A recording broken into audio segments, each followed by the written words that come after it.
Motor insurance നയത്തിൽ വമ്പൻ പരിഷ്കരണവുമായി Oman. അന്താരാഷ്ട്ര ഇസ്ലാമിക സമ്മേളനത്തിൽ പങ്കെടുത്ത് ഒമാൻ.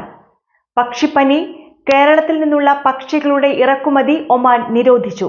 ഇന്നത്തെ പ്രധാനപ്പെട്ട വാർത്തകളുമായി ഗൾഫ് അപ്ഡേറ്റ്സ് തുടങ്ങുകയാണ്. എല്ലാ പ്രേക്ഷകർക്കും സ്വാഗതം. Gulf updates Oman brought to you by Shahi foods and spices, powered by Purushottam Kanji exchange. ഒമാനിലെ ഏകീകൃത മോട്ടോർ ഇൻഷുറൻസ് നയം പുതുക്കി ഫിനാൻഷ്യൽ സർവീസസ് അതോറിറ്റി.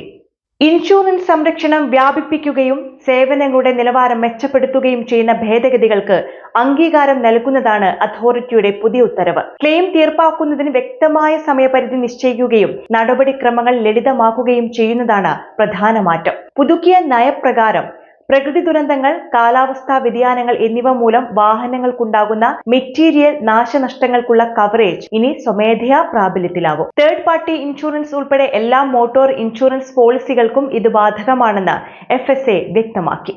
പുതിയ കവറേജിന്റെ ചെലവും പ്രതീക്ഷിക്കപ്പെടുന്ന അപകട സാധ്യതകളും ഒത്തുനിൽക്കുന്നതാവാൻ റീ ഇൻഷുറൻസ് കമ്പനികളുമായി ചേർന്ന് പ്രവർത്തിച്ചതായും FSA അറിയിച്ചു.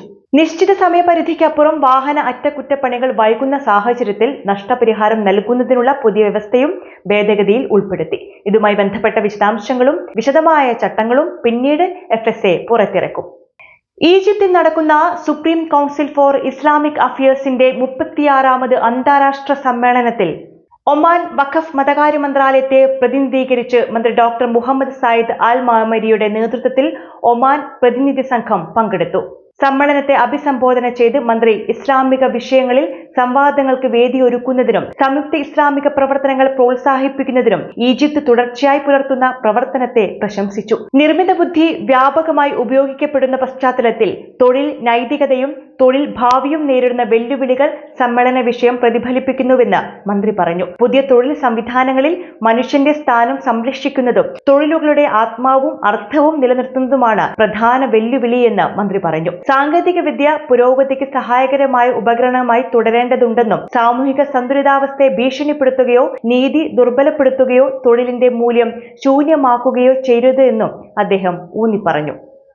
കേരളത്തിൽ നിന്നുള്ള ജീവനുള്ള പക്ഷികളുടെയും അനുബന്ധ ഉൽപ്പന്നങ്ങളുടെയും ഇറക്കുമതി ഒമാൻ നിരോധിച്ചു. കേരളത്തിൽ വിവിധ ജില്ലകളിലായി പക്ഷിപ്പനി സ്ഥിരീകരിച്ച സാഹചര്യത്തിലാണ് നടപടി. ഇത് സംബന്ധിച്ച് കൃഷി മത്സ്യബന്ധന ജലവിഭവ മന്ത്രാലയം തിങ്കളാഴ്ച ഉത്തരവ് പുറത്തിറക്കി. നിലവിലുള്ള വെറ്ററിനറി ക്വാറന്റൈൻ നിയമം, അതിന്റെ നിർവഹണ ചട്ടങ്ങൾ, ബന്ധപ്പെട്ട വെറ്ററിനറി അധികൃതരുടെ ശുപാർശകൾ എന്നിവയുടെ അടിസ്ഥാനത്തിലാണ് തീരുമാനം. പൊതു താൽപര്യം മുൻനിർത്തിയാണ് ഇറക്കുമതി നിരോധനം ഏർപ്പെടുത്തിയത് എന്ന് മന്ത്രാലയം വ്യക്തമാക്കി. കേരളത്തിലെ പക്ഷിപ്പനി സാഹചര്യം പൂർണ്ണമായി ഒഴിവാകുന്നതുവരെ നിരോധനം തുടരും എന്നാണ് മന്ത്രാലയം നൽകുന്ന സൂചന.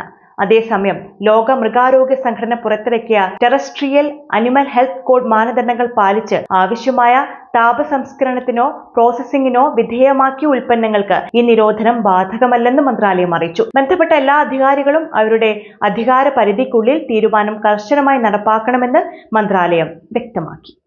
ഒമാനിലെ മുൻനിര ധനവിനിമയ സ്ഥാപനങ്ങളിൽ ഒന്നായ ഗ്ലോബൽ മണി എക്സ്ചേഞ്ചിന്റെ പുതിയ മൊബൈൽ പേയ്മെന്റ് ആപ്പ് ഗ്ലോബൽ പേ ലോഞ്ച് ചെയ്തു. ടെക് മഹീന്ദ്രയുടെ അനുബന്ധ കമ്പനിയായ കോംവിവയുമായി ചേർന്നാണ് ഗ്ലോബൽ പേ പ്ലാറ്റ്ഫോം ഒരുക്കിയിരിക്കുന്നത്. സുതാര്യവും ലളിതവും സുരക്ഷിതവുമായ മൊബൈൽ പേയ്മെന്റ് ആപ്ലിക്കേഷനാണ് ഗ്ലോബൽ പേ എന്ന് global money exchange chairman Sheikh Sulaiman Abdul Malik Al Khalili വാർത്താ സമ്മേളനത്തിൽ പറഞ്ഞു. ആപ്ലിക്കേഷൻ വഴി ഒമാനിനകത്തും പുറത്തുമുള്ള പണമിടപാടുകൾ നടത്താൻ കഴിയും. 10 രാജ്യങ്ങളിൽ നിന്ന് ബാങ്കുകൾ വഴി നേരിട്ടും ലോകത്തെമ്പാടും അന്താരാഷ്ട്ര മണി ട്രാൻസ്ഫർ ഓപ്പറേറ്റർമാർ വഴിയും പണം അയക്കാനും അവിടങ്ങളിൽ നിന്നും ഒമാനിലേക്ക് പണം സ്വീകരിക്കാനും സാധിക്കും. ഇതുകൂടാതെ മൊബൈൽ ബിൽ പേയ്മെന്റ് ഉൾപ്പെടെ ദൈനംദിന ജീവിതത്തിന്റെ ഭാഗമായ എല്ലാ യൂട്ടിലിറ്റി പേയ്മെന്റുകളും നടത്താം. ഇതിന് ബാങ്ക് അക്കൗണ്ട് നിർബന്ധമില്ല എന്നതും പ്രത്യേകതയാണ്. ഇതോടുകൂടി ഇന്നത്തെ ഗൾഫ് അപ്ഡേറ്റ്സ് പൂർണ്ണമാവുകയാണ്. നമസ്കാരം. ഗൾഫ് അപ്ഡേറ്റ്സ് നിങ്ങളുടെ വാട്സാപ്പിൽ ലഭിക്കുന്നതിന് നിങ്ങളുടെ പേരും സ്ഥലവും 96201150 എന്ന നമ്പറിലേക്ക് വാട്സാപ്പ് മെസ്സേജ് അയക്കൂ. Gulf updates Oman brought to you by Shahi foods and spices, powered by Purushottam Kanji exchange.